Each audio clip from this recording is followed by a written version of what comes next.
Hey guys, and welcome to another episode of Behind the Closed Doors. And today, that car over there is still here. Last night, actually, AAA, the Wegenwacht as we call them in the Netherlands, actually rang our doorbell. Do you know where the person is from that car? Because it has a flat tire. Look at it now. The tire is fixed, but there's still no owner. That's bizarre. Okay, today we have the workshop Speedlights. And in the workshop Speedlights, it's all about, well, small strobes, speedlights, system strobes, whatever you want to call it. It's those little strobes where a lot of people, they have them, but they don't use them to their optimal potential. So that's what it's all about today. We have a small group, like usual here, and the weather is beautiful. I'm going to stay inside. Well, you can't have everything.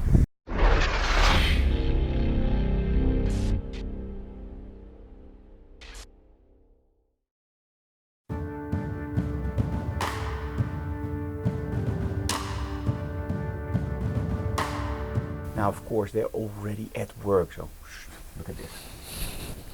Very, very hard at work.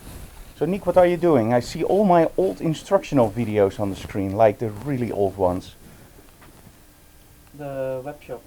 Ah, that's true.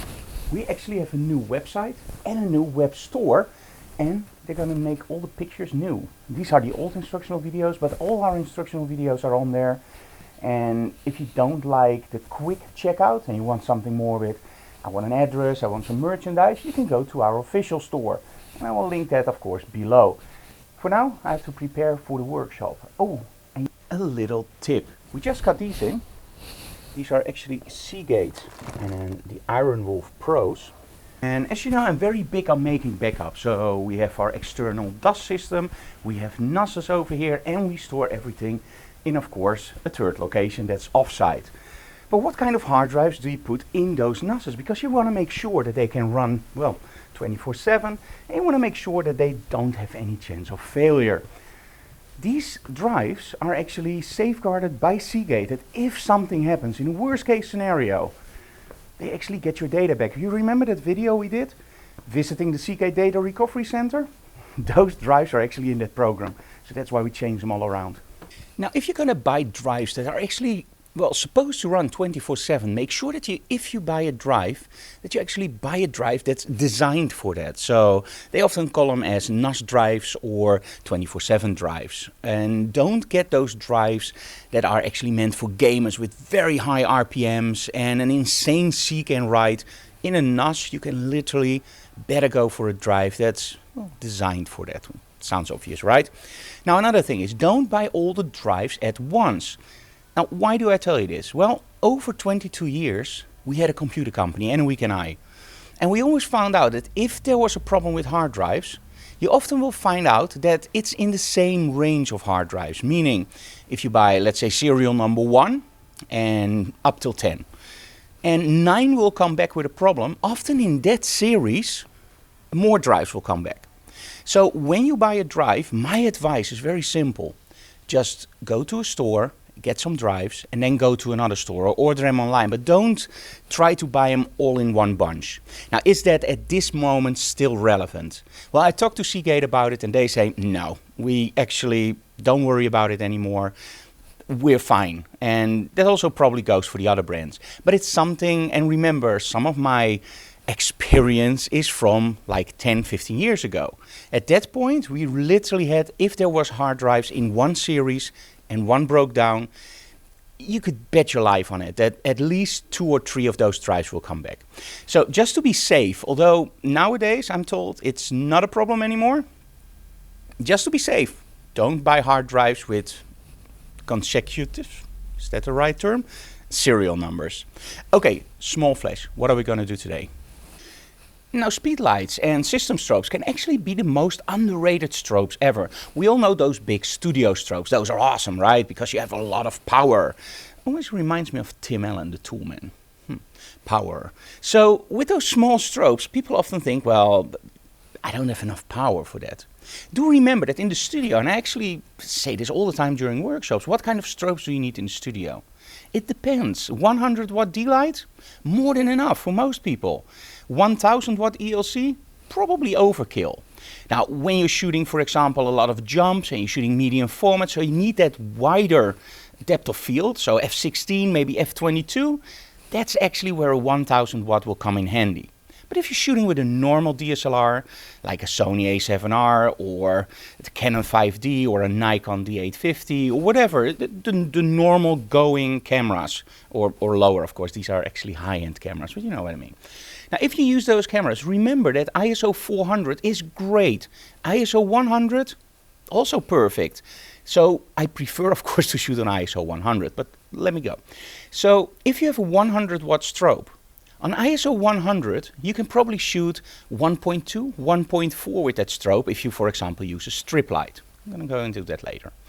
Now, if you want to shoot f16 and you use a modifier that takes away a lot of light, don't worry, you can actually easily go up to ISO 400. So don't spend a lot of your money on strobes only for the power. Just make sure that you buy the strobes that fit your studio. If your studio is like a bat cave, totally dark, you can get away with 100 watts. If you want to do jump photography, you need something with more freezing power. So then you go actually for the more expensive, like the ELCs, you need more depth of field, you know where I'm going, right? So where do speedlights come in? Speedlights are just very, very handy. They're small, they're very powerful, they have high speed sync, and you can do a lot of stuff with it, like zooming the strobe. In that way, you can actually create a nice shallow beam of light. But zooming is actually only one of the things that's cool. Think about flash benders. What are flash benders? Well, you're going to see them in the video.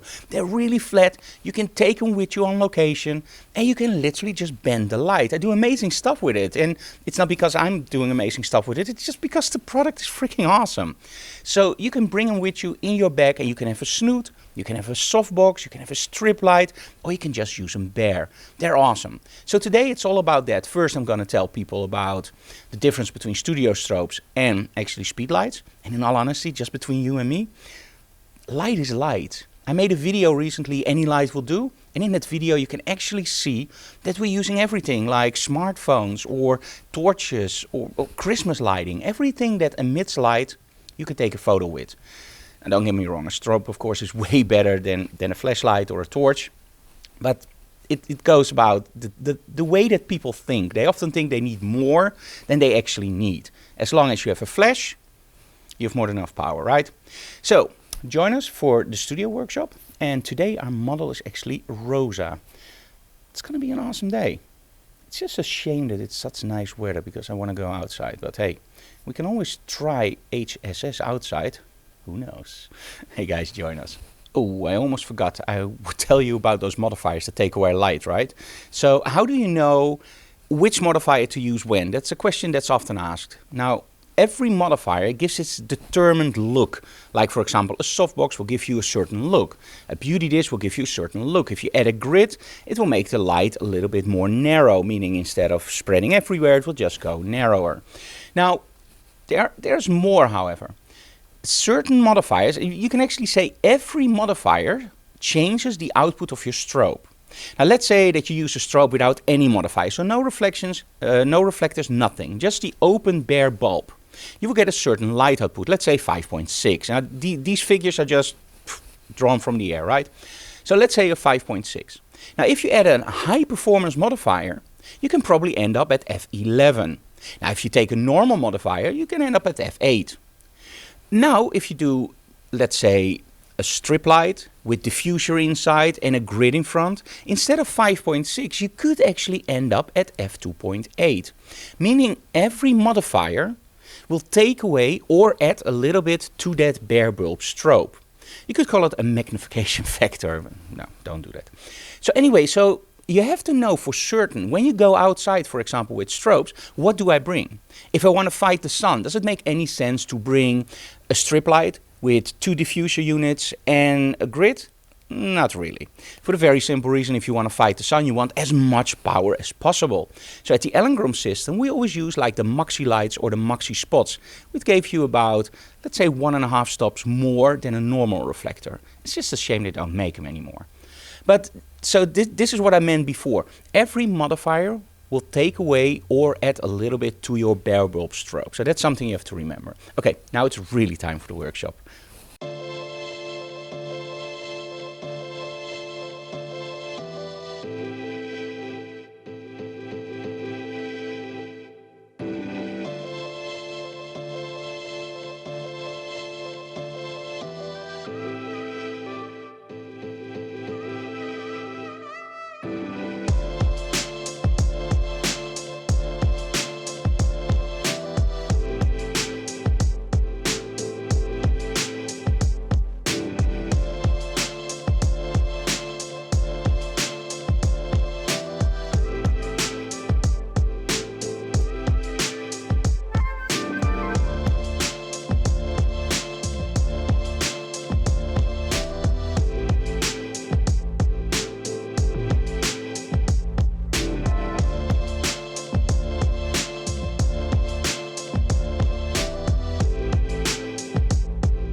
Okay, and that was the works of smallflash. Now, I do want to show you something that's very important when you are going to buy smallflash or studio strobes. Now, the thing is that there are many ways to trigger strobes. Now, one of the most familiar, of course, is these. These are pretty small and, well, you can do them with ETTL or you can just trigger them manually. But as you can see, it's only a trigger, so there's no extra stuff on here. One step up, and that's actually what I really advise you guys, and you have the same thing for studio strobes, is actually this. Now this is a Photix Odin 2, and it looks very familiar to the Ellingrom Skyports. The cool thing about this one is that you can actually see your strobes. So if you're using studio strobes, you can actually see your strobes on the Skyport, and you can adjust every strobe manually. On your system which supports ETTL, you now see the strobes here, and you can actually see the different groups, so for example A, B and C. And now you can switch between ETTL and do overexposure and underexposure, flash exposure compensation, or you can actually go manual and you can also zoom your strobes. This means that on the display, on the camera, you can actually do everything you want with your strobes, so you don't have to walk through the strobes. Now these systems are a little bit more expensive than the simple ones, but trust me, both are great by the way. But trust me, once you're used to using that display, you don't want to go back because those displays are really, really cool. And, well, after all, you can only spend your money once, so better buy the right stuff at once. I'm going to retouch the images, and for you guys that actually means that you're going to see the results right now.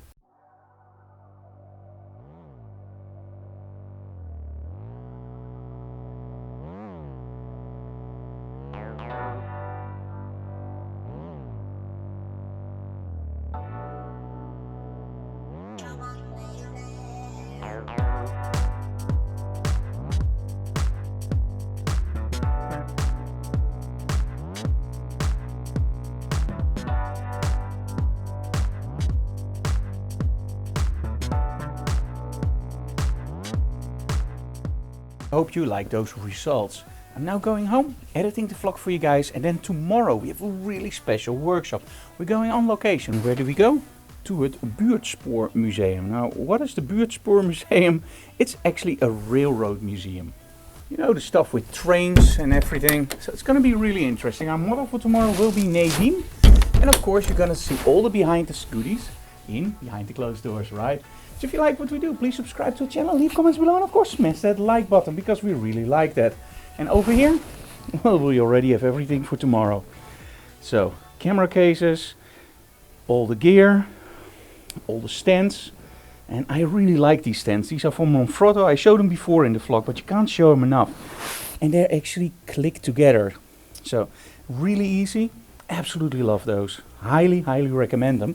And they can get really high because I'm a tall guy and I like my lights to be a little bit higher. Those absolutely rock. See you again tomorrow. Bye guys.